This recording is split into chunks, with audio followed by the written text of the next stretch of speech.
Sometimes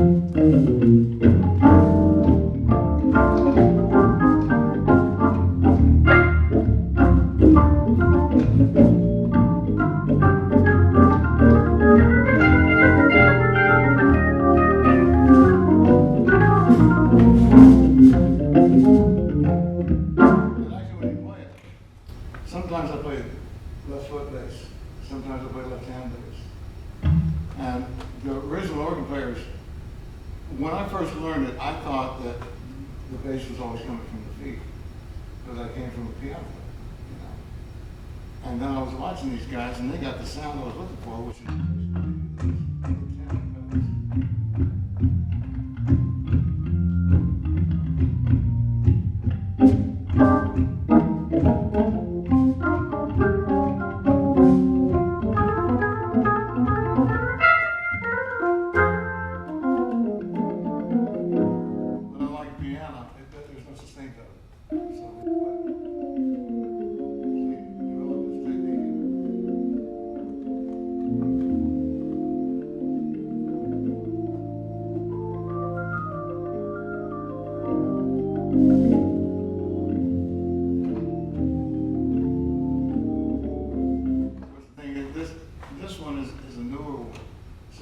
less than 80 pounds. The original organs weigh a little bit over 300 pounds. So when I bought my first one, they said, listen, when you have dollies that fit on the side, you know, do you need those? I said, well, I'm sure you just get to deliver to the club that I play in. I said, no. Well, the dollies are only $50 for a pair. Now they're going for about $800. So I bought a pair. They also not only move the organ, they also move refrigerators and stoves. And so I got a lot of calls from people saying, hey, you still got those dollies? You still got your band? Yeah. Here in Austin, when I moved here from LA, I lived out in LA 25 years, a lot of sessions, gospel sessions, jazz, rock, you name it. And one by one, clubs closed up because the real estate was too expensive for the organ itself. But when I moved here, there was only one Hammond organ in town. It's a place called Anton's, which is a great blues club. It was always broken, so I had to fix it, you know, anytime I played it. But since that time, now we've got 8 venues in that house now, or 3 of them are. Yes? What's the difference between the lower and upper keyboard? It's the same. This is how you set up. So basically on the bass, I just use. But you do the same thing on this one. So you just control the overtones of each keyboard separately then? Yeah, just by the sound. I usually you do like if you try to, well actually I do try to match the left hand.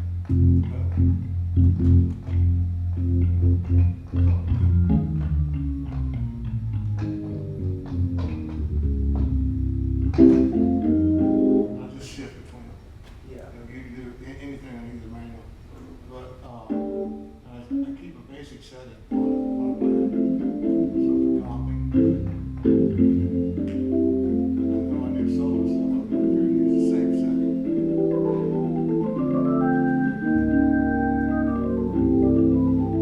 So it's kind of like the more you play it, the more you're not really thinking about what each hand's doing or what your foot's doing. Thinking about the chord, you know. And so when I'm playing without pedals, that's what's difficult.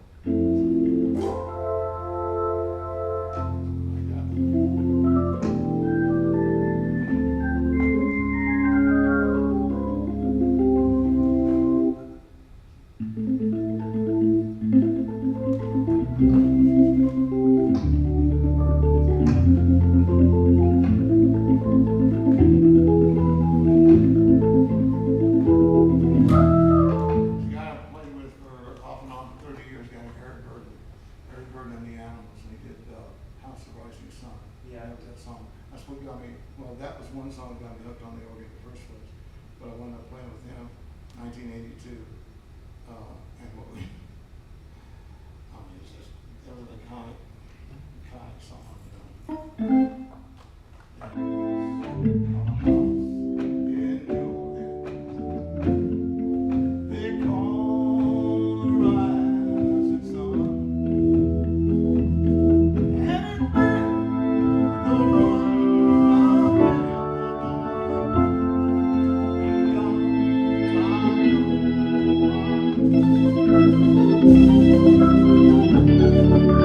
One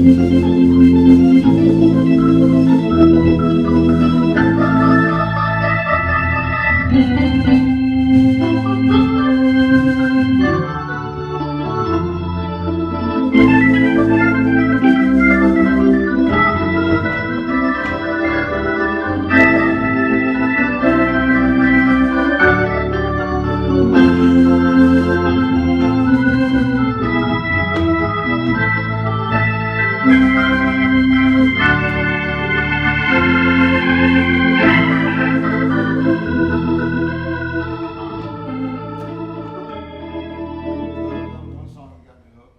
The other one was song called Green Light.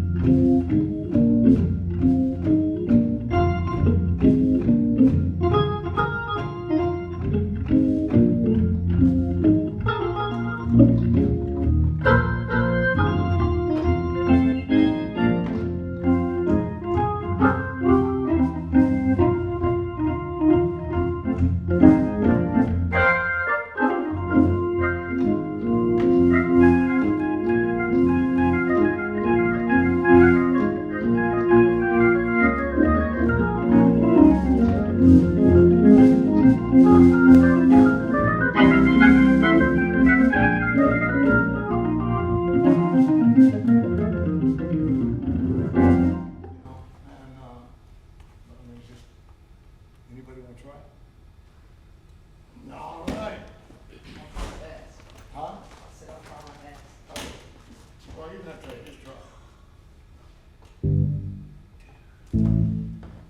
Well, we'll get a little closer. And then where you keep your foot on the pedal right here. Yeah. Yeah. So volume. And it's the volume pedal. And that's also your balance. Because when you're playing the organ, there's nothing touching the ground except for this. Both feet are good. When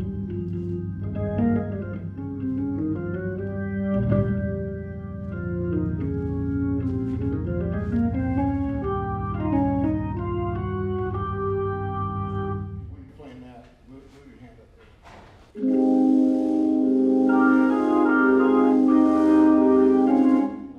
Like that's this one.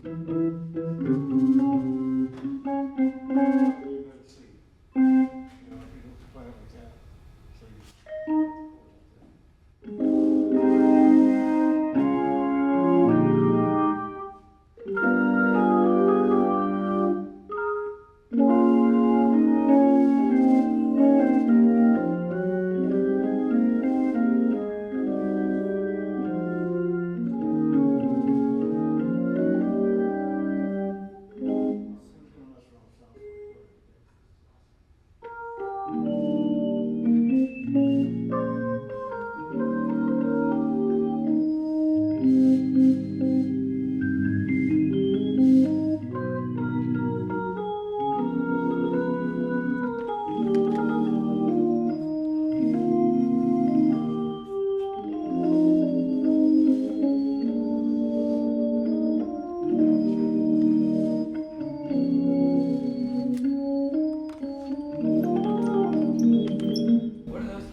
Those are the prefix, so they're not actual notes. And on a real Hammond organ, it was built before any circuit boards, transistors, or anything like that. So the way you had to change the sound on it, basically, there's 91 spinning wheels on it, right?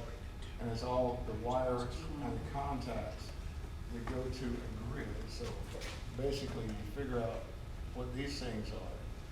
You figure out the sound you want, and then you have to go to the back of it, and you had to take the color-coded wires and put it on the grid with screw it in. And you could have changed it real quick. This one's easier because you just go, oh, I'm gonna save that sound.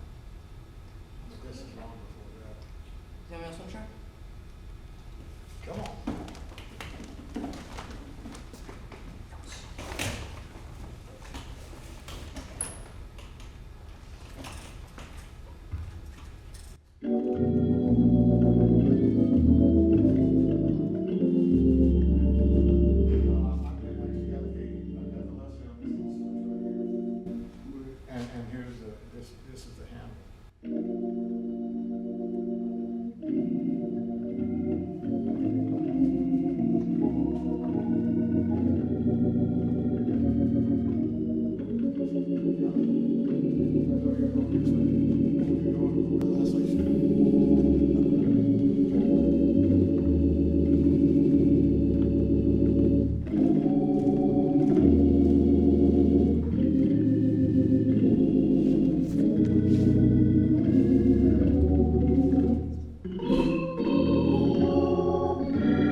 those. You can take your shoe off and easier to play with.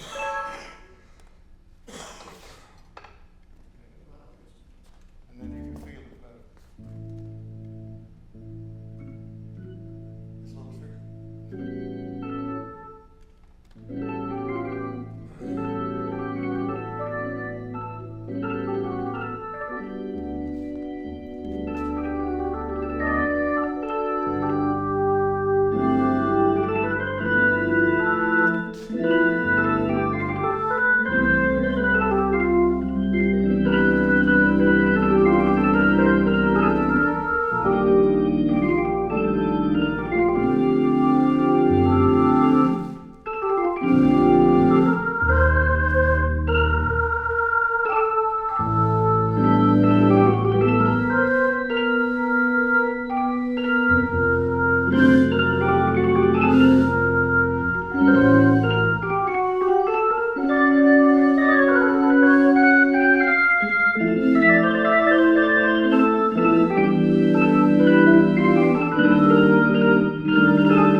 A lot of stuff to think about, huh? Mm-hmm.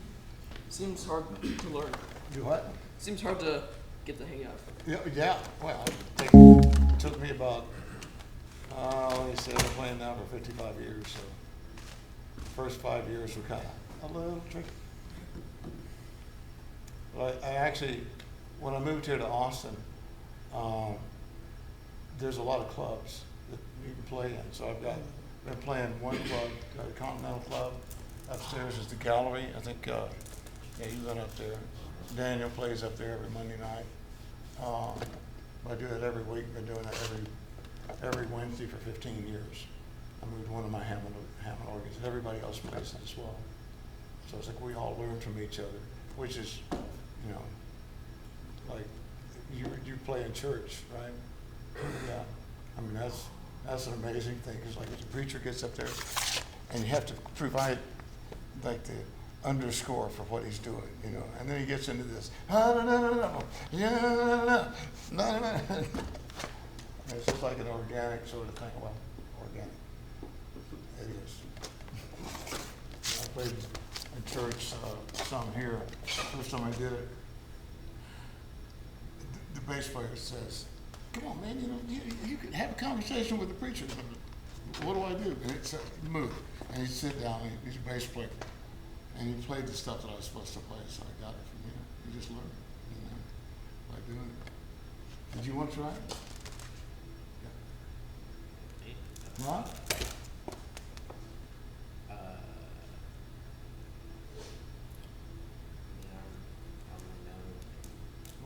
What do you play on piano? Are you a piano player?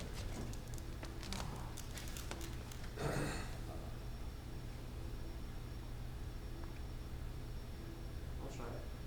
I'll try it. Okay, come on.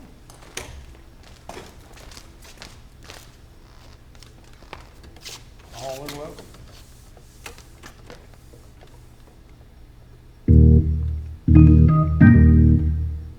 Yeah, actually, you can do it with those shoes. See what I'm using there? Leather soles and leather heels that use silk and slime plus the toes. And then you can feel. Oh yeah, you're right.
different animal, you know.